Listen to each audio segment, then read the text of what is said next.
Bonjour tout le monde, je me présente. Du coup, je suis Alice Lacroix. Je travaille chez Urban Linker depuis bientôt 2 ans et demi, un peu plus maintenant. J'ai commencé du coup en octobre 2018.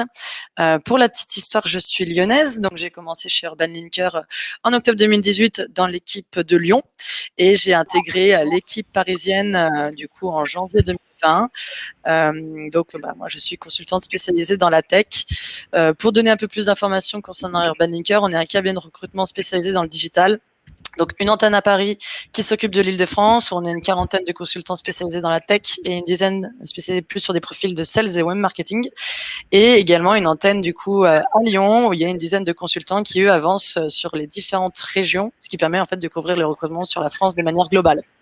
Voilà pour la petite histoire. Donc, bonjour Lola, bonjour Claire, bonjour Sven. Bienvenue sur notre Salut Alice, salut à tous. Donc, on est là aujourd'hui pour parler de l'impact des valeurs RSE dans le recrutement. Donc, ce que je vous propose, c'est de chacun de vous présenter, puis on pourra commencer à débattre tous ensemble. Donc, Lola, si tu veux commencer, je t'en prie. Bonjour tout le monde. Je ne sais pas si vous m'entendez bien. Parfait. Ouais, nickel, super. Donc, je m'appelle Lola, je suis HR Manager pour l'Europe du Sud au sein d'Ecovadis depuis bientôt 4 ans. Ecovadis, c'est quoi? C'est une agence de notation en développement durable, pour faire simple. C'est une société qui a donc vocation à avoir un impact et améliorer le monde de demain. Puisque nous évaluons tous nos clients sur l'impact social et environnemental qu'ils peuvent avoir. Aujourd'hui, on travaille avec un peu plus de 65 000 sociétés dans le monde que l'on accompagne pour qu'ils améliorent leur impact. Et donc, on cherche à ce que la durabilité occupe une place phare dans leurs décisions business. Et du coup, je vous le disais au début, j'ai eu la chance de rejoindre Ecovadis il y a déjà de ça 4 ans, sur une période de forte croissance que je continue d'accompagner. Pour vous donner une idée, aujourd'hui, on a à peu près 870 collaborateurs dans le monde et depuis janvier, on a recruté environ 170 personnes. Et avant ça, j'ai occupé différents rôles généralistes RH. Voilà. Super, merci Lola, c'est très clair. Écoute Claire, si tu veux prendre la suite. Ouais, bonjour à tous. Donc, moi, je suis COO chez Zeil. Zeil, c'est un outil SaaS qui aide les entreprises à lancer leur politique RSE. Et donc, voilà, moi, je suis arrivée il y a 5 ans, donc au tout début de l'aventure. On est une équipe de 19 personnes aujourd'hui. Et puis, je suis en charge, entre autres, des ressources humaines. Voilà. Ok, parfait. Sven, il reste plus que toi, je t'écoute. Yes. Bonjour à tous, donc moi c'est Sven, j'ai cofondé Hors Norme il y a 1 an. Hors Norme en gros c'est des produits de qualité vendus moins cher parce que sourcés sur toute la masse de produits qui auraient été gaspillés sinon. Il faut savoir que dans le monde typiquement il y a 1/3 de tout ce qu'on produit, parfaitement bon à manger, qui va être gaspillé soit au niveau de la production, de la transformation ou alors plus en aval au niveau de la distribution et de la conso. Donc nous, ce qu'on fait, on va voir les producteurs aujourd'hui de fruits et légumes, demain les transformateurs, on récupère les bons produits qui ont un petit défaut esthétique ou de packaging et on les amène directement aux consommateurs à un bien meilleur prix. Et avant ça, j'ai fait quelques années en conseil en stratégie, qui est un mot valise pour décrire des missions d'aller 2 à 6 mois pour des grands groupes notamment. Et je suis aussi passé chez La Fourchette en marketing.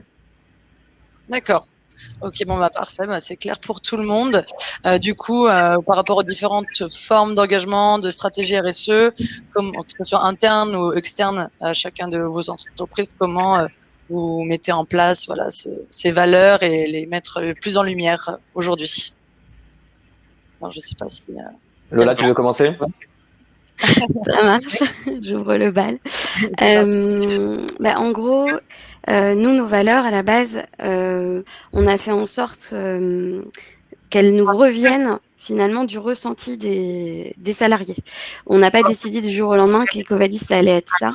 On a interrogé vraiment tout le monde pour savoir comment vous ressentez les valeurs et ensuite on a mis des mots sur ces valeurs tout en ayant l'idée de les recentrer autour de notre mission et de notre vision.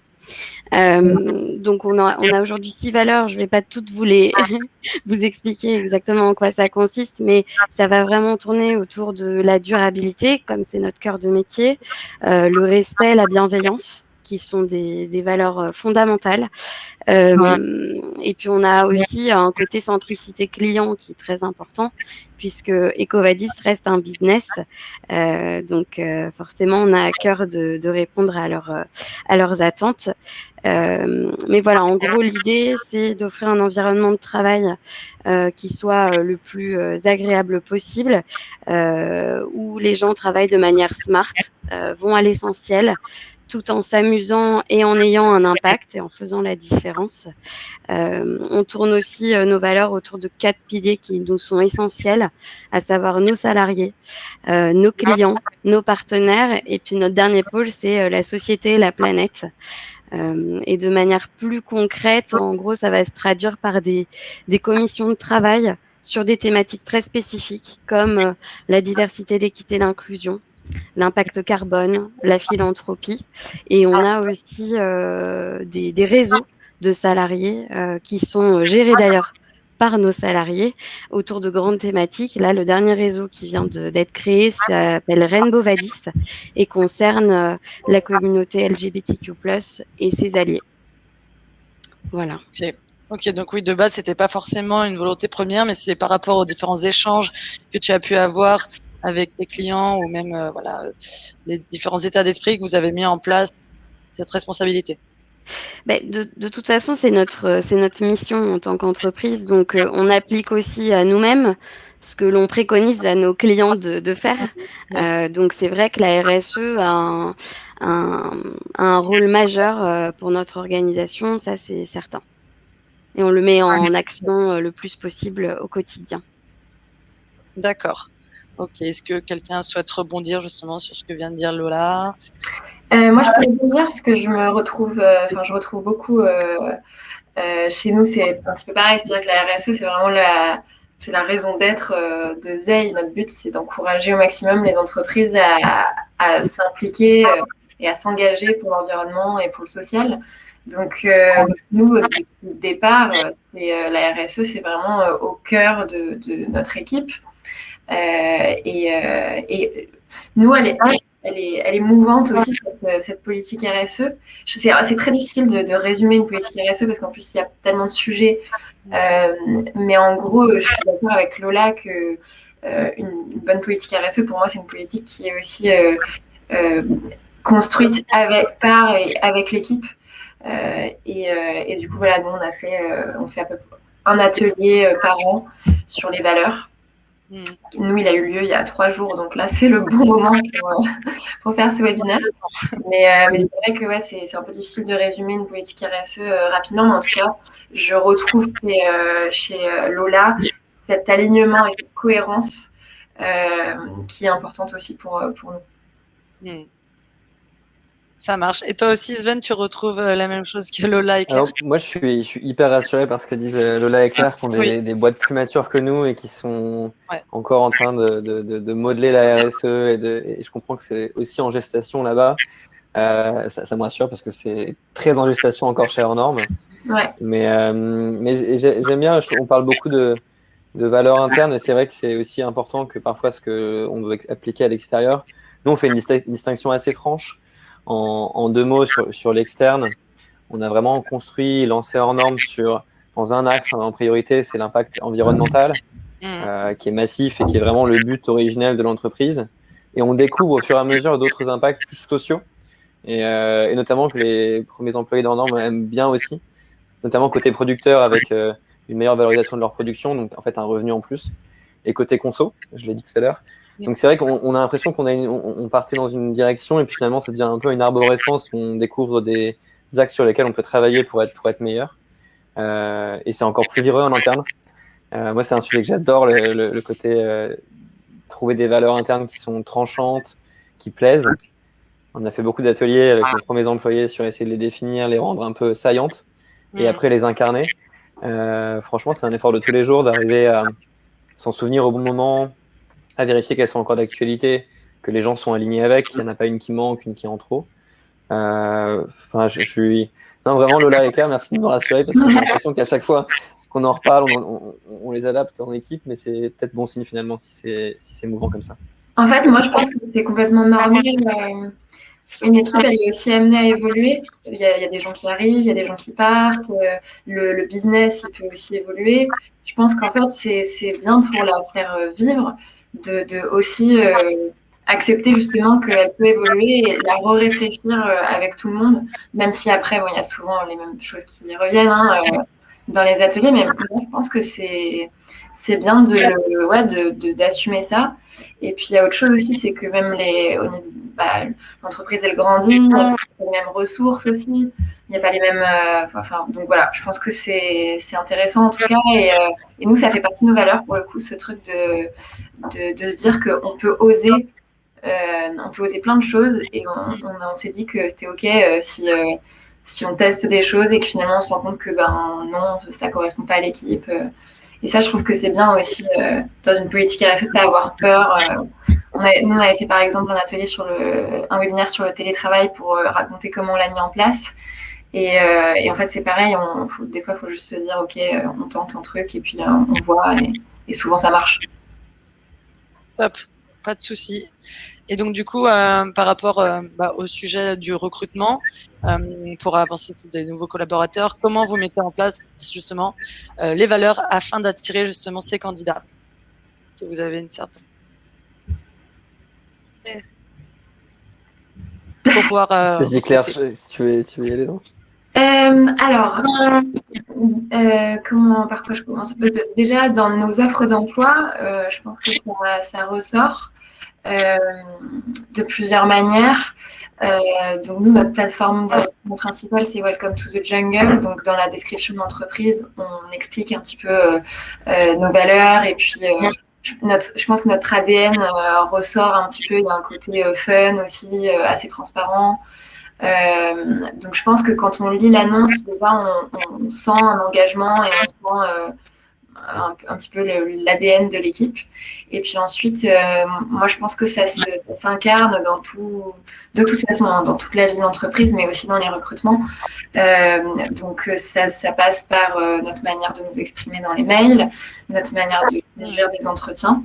Donc à Zeil, moi je fais passer les premiers entretiens et donc forcément, je vais parler de sujets RSE puisque pour nous, c'est hyper important que toutes les personnes qui rejoignent l'équipe soient pas forcément hyper militantes et hyper engagées, mais en tout cas, il y a un vrai intérêt pour ces sujets-là, parce que sinon, ils ne se plaideront pas de toute façon à Zeil. Donc du coup, moi, de toute façon, dans tous les entretiens, c'est un sujet qui est évoqué. Et puis ensuite, je vais... souvent en fin d'entretien, je raconte quand même comment on fonctionne, etc. Donc on en parle pas mal.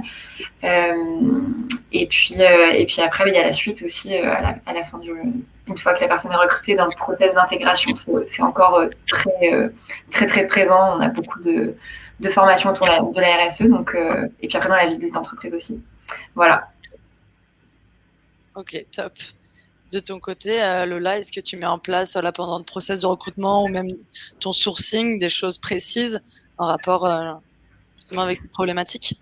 Ça va pas mal ça ressemble pas mal à ce qui se passe du côté de Claire, déjà dans les offres, effectivement, d'emploi, où on essaye de les faire transpirer un peu et que ce soit un ressenti assez évident pour les collaborateurs. Mais c'est vrai que par rapport à mes expériences passées où on demandait aux candidats, par exemple, de nous décrire les valeurs, ce qu'ils avaient compris, etc. Ici, on n'est pas vraiment sur le fait de les connaître, mais plus sur un ressenti, à savoir comment vous sentez les choses, comment s'est passé le processus jusque-là, comment vous semble la culture EcoVadis finalement avec ce que vous avez lu ou vécu. Et c'est vrai que pour le coup, si on a aujourd'hui 2 CV qui répondent à peu près à ce qu'on recherche, finalement, la priorité, ça va être de recruter la personne avec laquelle on a le plus de fit en termes de valeur. Et ça nous est arrivé plein de fois d'avoir un candidat tout à fait apte à prendre le poste, mais avec lequel on ne matchait pas forcément en termes de valeur et qui serait peut-être pas resté chez nous derrière. Et on a fait le choix finalement de favoriser la personne avant même le CV. Et ça, c'est quelque chose qui est très présent chez nous. Et c'est pas enfin, c'est une anecdote, mais c'est pas anecdotique. On nous le dit souvent. Des salariés d'Ecovadis s'étonnent encore à quel point on est en capacité de faire rentrer des gens qui ont l'air d'être déjà dans la boîte, qui sont vraiment, enfin, qui font partie de notre famille, entre guillemets, directement et qui partagent un peu notre ADN naturellement, finalement. Là où on va avoir des gros points communs au-delà de l'intérêt pour ce qu'on fait, et tout le monde n'est pas à fond RSE non plus, ça c'est certain, mais ça va être autour d'une ouverture d'esprit, de rechercher l'international aussi, parce que c'est vrai qu'on a énormément de cultures qui se mélangent au sein d'Ecovadis partout dans le monde.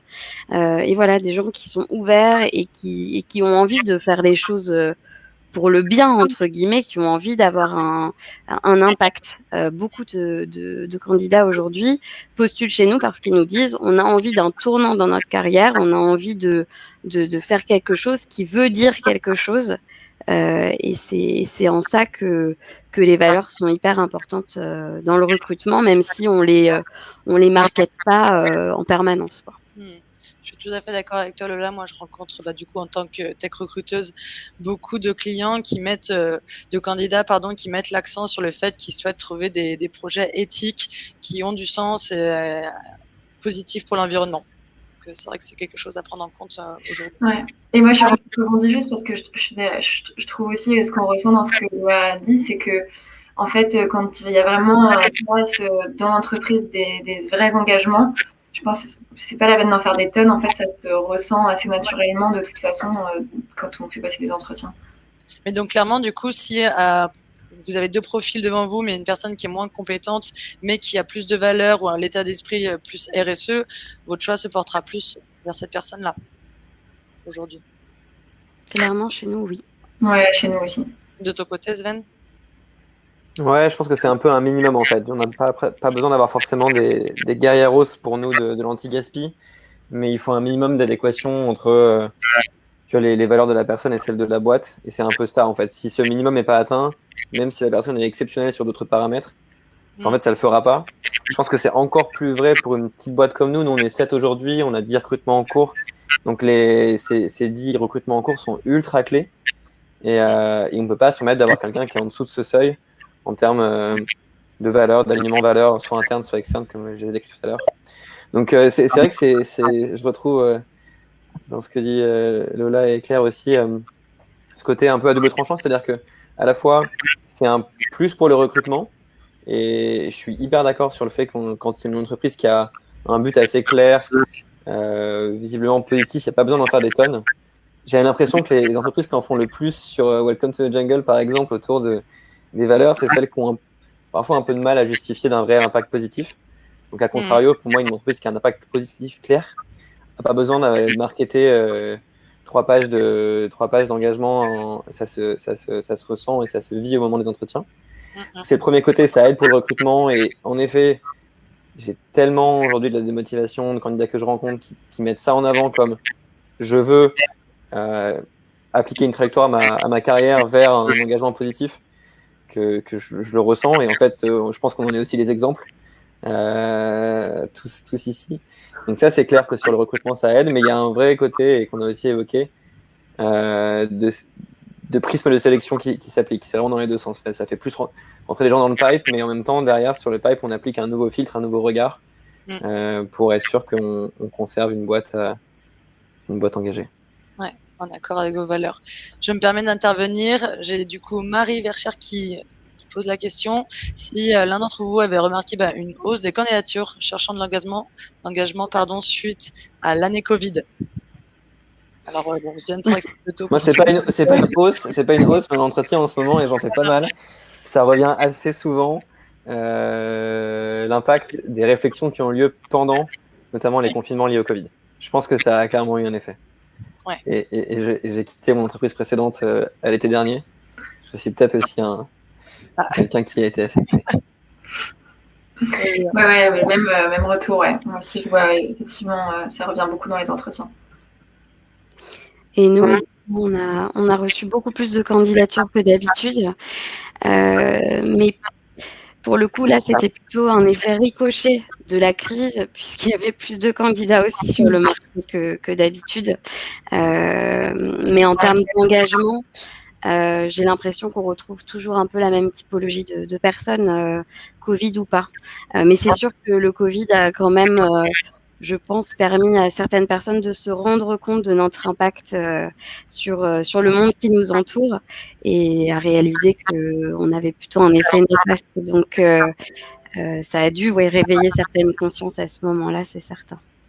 Ça marche. Mais donc, du coup, toi, Sven, qui a quitté la fourchette cet été, est-ce que c'était une volonté depuis plusieurs mois ou alors vraiment c'est par rapport à toute la crise sanitaire que tu t'es dit c'est le moment, j'ai envie de mettre ma pierre à l'édifice comment tu as vu les choses? Non, je pense que c'est quelque chose qui était assez mûri, mine de rien. Mais je sais pas exactement expliquer pourquoi, mais je pense que le premier confinement notamment a été un moment, peut-être tout bêtement, on avait plus de temps pour y réfléchir. C'est un sujet évidemment auquel a fait écho les problèmes sanitaires, etc. Je pense que c'est un sujet qui est venu qui est venu à l'esprit de beaucoup de monde, et puis avec la capacité de s'y pencher un peu plus. Je prends un exemple tout bête, moi je sais que j'ai fait plus de MOOC sur le sujet. Enfin, les gens se sont abreuvés aussi d'informations plus qu'en temps normal, où on a plus de distractions et moins de temps pour réfléchir. Je pense que c'est vraiment un effet à la fois quelque chose qui mûrissait, puis un effet d'accélérateur avec cette période de réflexion. Et je suis pas le seul dans mon entourage à avoir vécu ce phénomène. Ouais, c'est sûr.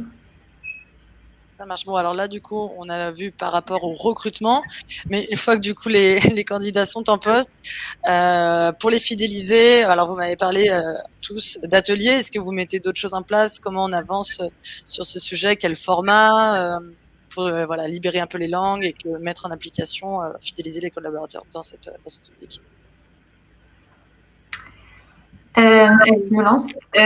Donc vaste question. Nous, on fait plein de choses différentes aussi, parce que je me rends compte qu'un format peut s'épuiser aussi au bout d'un moment. Par exemple, nous, on a des périodes où on a fait beaucoup de défis.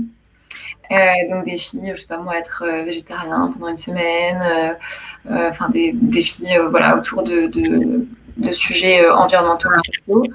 Et puis ça, par exemple, quand on en a trop fait, au bout d'un moment, c'était beaucoup moins impactant. Donc, de temps en temps, on n'en fait plus. Et puis après, ça revient. Qu'est-ce qu'on fait? On a piqué l'idée à Blablacar. Blablacar, ils font des Blabla Talk. C'est une personne de l'équipe qui prend la parole pendant 20 minutes sur un sujet. Donc, nous, on fait des A-Talk maintenant. Et souvent, pour le coup, c'est vraiment très libre. Donc, c'est pas toujours sur des sujets de RSE, mais quand même très souvent.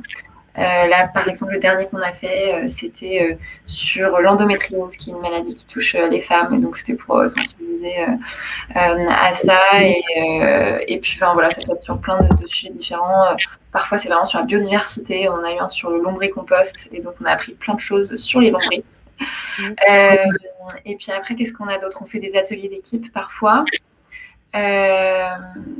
Qu'est-ce qu'on fait d'autre? Bon, là, j'en parle parce qu'on vient de le faire. On est parti 3 jours pour faire un team building à la Tuilerie de Talouan. Et donc, j'en parle parce que c'était vraiment, pour le coup, très lié à notre stratégie RSE. Déjà, le lieu est un super lieu éco-responsable que je recommande. On a été très, très bien accueillis. Et puis au-delà de ça, tous les jeux qu'on a fait avec pour thématique soit des jeux pour qu'on apprenne à se connaître, ou sur la RSE, ou sur Zeil. Donc c'était aussi pas mal incarné à travers ce moment-là. On a tous plein de jeux et on comptait les points et le gagnant, on faisait un don à une association de son choix. Donc bref, là j'en parle parce qu'on vient de le faire, mais en tout cas, je pense que ce qui est intéressant, c'est que ça revient dans toute la vie d'entreprise et donc de plein de manières différentes, mais je trouve que c'est bien aussi de changer un peu les formats parce que sinon, vraiment, il n'y a plus de. Enfin voilà, on se réinvente souvent. Ok, super. Est-ce que tu avais par exemple eu des frustrations en interne voilà, même si vous mettez tout en place, il y a des personnes peut-être qui sont plus proactives que d'autres. Est-ce qu'il y a voilà, des informations qui sont remontées comme ça ou, complètement. C'est vrai que. Comment dire, tous ceux qui sont à Zeil parce qu'ils ont envie d'avoir du sens dans leur métier. Et il n'empêche qu'on est un outil SaaS, donc notre métier c'est aussi le web. Donc parfois notre quotidien c'est plutôt de réfléchir à l'architecture du site web, la maquette, etc. Et donc pour ceux qui sont en plus moins en contact avec les clients, comme moi par exemple, moi je suis pas du tout en contact avec les clients externes. Donc c'est vrai que parfois on ressent un petit peu moins ce côté impact. Et c'est pour ça que c'est aussi important, c'est que nous c'est c'est une vraie motivation en fait pour l'équipe. Donc il y a des périodes où on va le faire plus ou moins, évidemment en fonction du temps qu'on a, etc. Mais oui, c'est quelque chose qui est vraiment indispensable pour nos équipes. Voilà. Ok, toujours se renouveler. Ouais. Ça marche. Là, tu veux. Ouais, nous, chez Ecovadis, donc dans le groupe, de manière générale, on a mis en place une journée que l'on appelle Community Day. Du coup, qui est un jour qui peut être utilisé par les collaborateurs pour s'investir sur un projet associatif notamment. Alors généralement, on demande plutôt à ce que ce soit utilisé en groupe et donc ça répond à des initiatives communes plutôt que chacun va faire sa petite action de son côté. Mais en tout cas, voilà, on a une journée ou plus souvent dédiée à ce genre d'opération. On a pas mal de partenariats en fait avec des associations et comme on a donc je vous parlais tout à l'heure de certains comités spécifiques qui vont travailler sur des sujets. Depuis des années chez Ecovadis, on a un groupe de travail CSR, donc RSE, qui proposait un tas d'associations, essayer de débloquer des budgets, enfin voilà, essayer de faire bouger aussi notre engagement RSE. Pour donner aussi un exemple de ce qu'on a pu faire par le passé, quand on pouvait encore se rassembler, faire des événements d'entreprise. Par exemple, on faisait travailler pareil une entreprise, je ne me rappelle plus du nom, mais qui ne recrutait que des personnes que des migrants entre guillemets, enfin que des personnes qui n'avaient pas de papier. Et du coup, voilà, on essaye aussi dans notre consommation tous les jours, de toujours consommer responsable et durable. En dehors des actions qu'on peut mettre en place. Sinon, on a aussi un outil qu'on a déployé en mai dernier, qui consiste à faire de la reconnaissance instantanée entre collègues, pairs, de la part de managers, etc. Et en fait, ça fonctionne sur la base de points distribués par rapport à nos valeurs. Donc, en gros, vous allez dire, tiens, Claire, je te donne 5 points parce que tu as permis au bureau de Paris d'arrêter, je ne sais pas moi, d'utiliser des verres en plastique en proposant une nouvelle initiative, etc. Et on va essayer vraiment de faire vivre nos valeurs aussi par l'intermédiaire de ces outils et par l'intermédiaire d'initiatives qu'on développe au fur et à mesure de l'année et des challenges, etc. Là, par exemple, on vient de participer à l'AFC Challenge, donc Action contre la faim, et on avait plus de 130 collaborateurs qui étaient investis sur le sujet. Super. Voilà.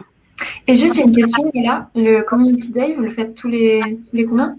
Donc, c'est une fois par an. Enfin, en fait, ça peut se décliner en demi-journée, mais on va donner une journée par an à l'ensemble des collaborateurs pour la dédier à une action. Voilà. Et c'est lui qui identifie une action ou c'est vous qui avez identifié au préalable Ça peut venir projet d'action? effectivement du salarié et de propositions, mais comme je le disais, on essaye de rassembler aussi autour de ces journées-là et donc d'éviter les actions vraiment très ciblées, très individuelles, de faire quelque chose de plus commun. Donc généralement, on va fonctionner sur 1 ou 2 semaines, sur un système d'enregistrement où les collaborateurs vont déclarer vouloir, je sais pas, aller au resto par exemple, du cœur, pour aider. Donc souvent, c'est de la manutention, de la distribution de repas, par exemple.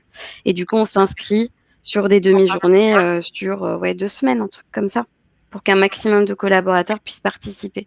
Mais c'est toujours autour d'un sujet commun. Donc après, ou c'est proposé par le comité CSR dont je parlais tout à l'heure, ou par exemple, Claire, si tu fais partie de l'entreprise, tu peux dire, bah voilà, il y a cette assoce qui a vraiment besoin et qui me tient vachement à cœur pour telle ou telle raison. T'en parles au comité et derrière, ils peuvent décider de mettre en place une action autour de... Enfin voilà, grâce à ce jour de Ok. Community Day. Qu'est-ce que tu en penses, toi, Sven, justement, de ce qu'a pu mettre Lola en Moi, place? je prends des notes. Je prends des notes mentales déjà. Il y a plein d'initiatives très cool qu'on pourrait mettre en place. Sven, Non, est-ce que tu nous entends? Ouais, vous m'entendez? Ouais, non, enfin moi je t'entends, Sven. Ok. Allez, excusez. Ah non, moi, je n'entends pas. Ah. Mince, Il y a un très pépin. bizarre. Bon. Mince. Euh, Je vous laisse. Non, récap, hein. je t'enverrai par écrit ce que je dis, mais grosso modo, moi, je dis que je prenais des notes et qu'on était vraiment. Je vois pas non plus. Je vais vous repasser la main, Lola et Claire, parce que ça va être bizarre si Alice ne peut pas Qu'est-ce nous qui s'est suivre. passé? Mais je sais pas si elle nous entend aussi. C'est pas Alice, tu dit. nous entends? Oui. Ah, Non, c'est vraiment que moi qui suis blacklisté, je pense. Je vous entends, je vous vois. Sauf Sven. Non, Mais, moi, je vais rebondir et je vais lancer une question qui m'intéresse particulièrement à plutôt là ou Claire.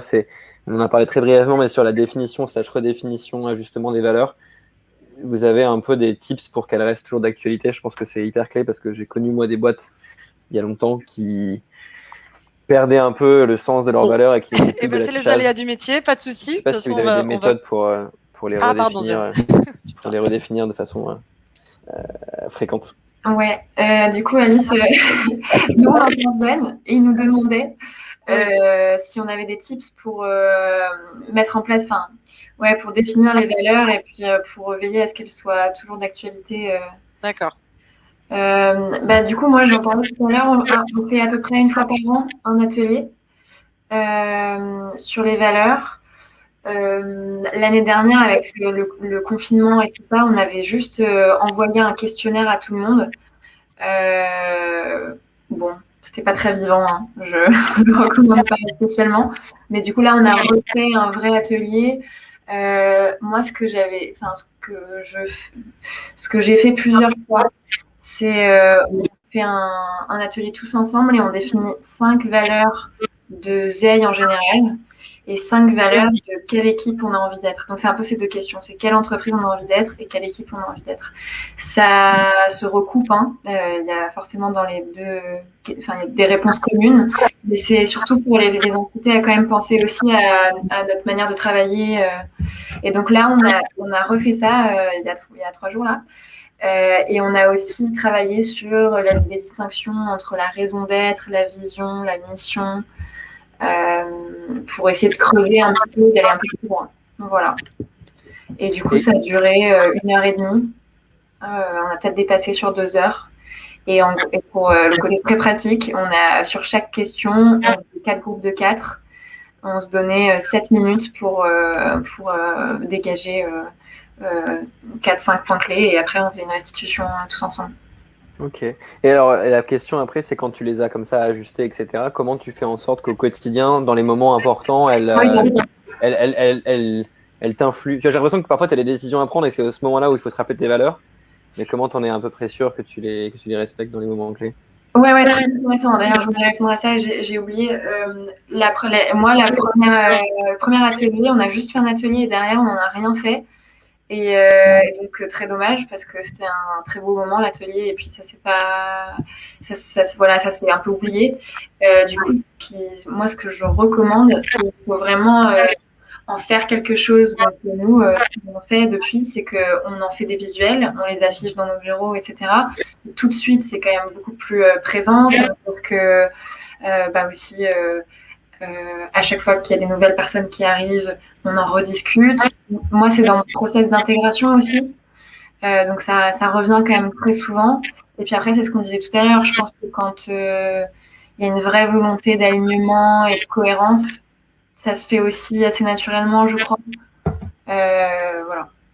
Je sais pas si Lola, Ben, nous, un peu comme chez Claire, à la base, ce qui a fait, je pense que c'était une réussite, la définition des valeurs, c'était effectivement de pas se dire Ecovadis, c'est ça. Nous, on veut qu'Ecovadis soit ça. C'était vraiment de se dire qu'est-ce qu'est Ecovadis, de faire ressortir du coup les valeurs du ressenti et aussi de regrouper le ressenti d'un assez grand nombre de personnes finalement pour qu'elles s'affinent et que à la fin on tombe sur quelque chose d'assez de suffisamment large mais suffisamment précis pour que ça veuille vraiment dire quelque chose. Après, je pense que ce qui est hyper important par rapport aux valeurs, c'est pas seulement, je sais pas, de dire, voilà, la bienveillance chez nous, c'est essentiel, c'est de dire qu'est-ce que c'est la bienveillance, quelles actions tu attends derrière pour que ça soit la bienveillance. Parce que par exemple, on a une valeur qui s'appelle Dare to, donc en gros, oser, quoi. Et clairement, on va pas attendre des salariés qui coupent la parole en pleine réunion parce qu'ils ont envie de dire un truc. Enfin voilà, ça doit se traduire par des actions derrière qui vont refléter finalement le comportement idéal d'un collaborateur chez Ecovadis. Et là, pour être tout à fait transparente avec vous, les valeurs, on va les garder, mais on est en train un peu de retravailler sur la définition parce que effectivement, avec le temps, elles pouvaient être vraiment, elles étaient très bien représentées il y a quelques années et c'était vraiment le ressenti. Il y a eu quand même quelques changements. Le Covid a aussi sa part des choses, sa part de responsabilité dans ces changements. Et donc, on est en train en fait de refaire tout un processus pour s'assurer qu'on soit toujours bien calé avec les valeurs. Et sinon, on a un comité valeurs, donc animé par des salariés qui travaillent toute l'année autour du sujet, quoi. Je voulais pas préciser, dans les comités qu'on a, personne n'est dédié à 100% à ces sujets. On prend des collaborateurs un peu de partout, donc tout type de pays, tout type de département, pour utiliser une partie de leur temps finalement, environ 10 à 20% de leur temps sur ces sujets-là, en plus de leur métier. Voilà. J'ai pensé à un autre truc aussi que moi je fais. Qui est adapté à une petite équipe plus qu'à l'équipe de Ecovadis. Mais du coup, Sven, moi, je fais des entretiens mensuels avec chaque personne de l'équipe. Et donc, c'est surtout des entretiens de motivation, voir un peu comment ça se passe, etc.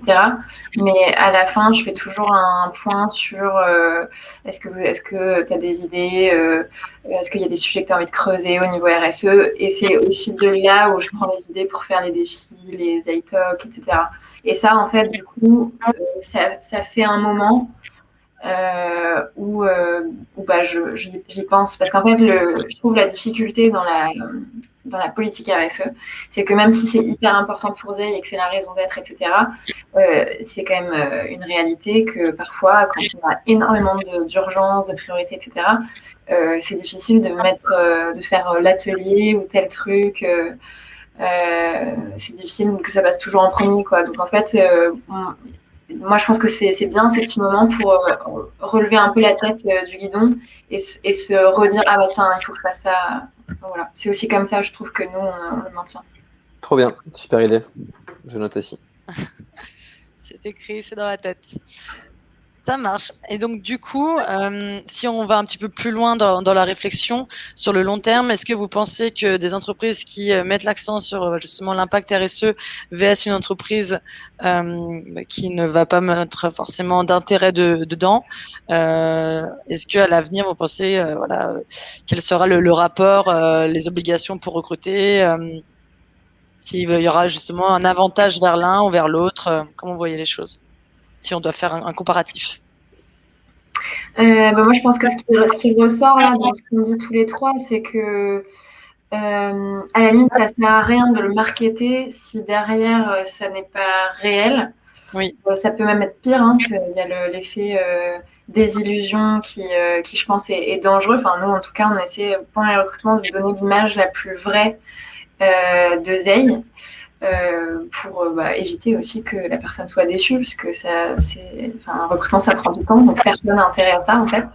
Donc voilà, moi, je pense que de toute façon, c'est des sujets qui sont de plus en plus actuels, et heureusement, et c'est tant mieux. Et puis, en plus, j'ai la conviction qu'on a tous à y gagner, à travailler dans la bienveillance et voilà, donc je pense que ça ne devrait pas du tout être une obligation. Je trouve que ça y a un côté très bizarre, mais par contre, je pense qu'assez naturellement, de toute façon, j'espère que de plus en plus d'entreprises se rendent compte qu'elles ont tout intérêt à parler de ce sujet. Tout à fait. Qu'est-ce que Sven, par exemple, tu en penses?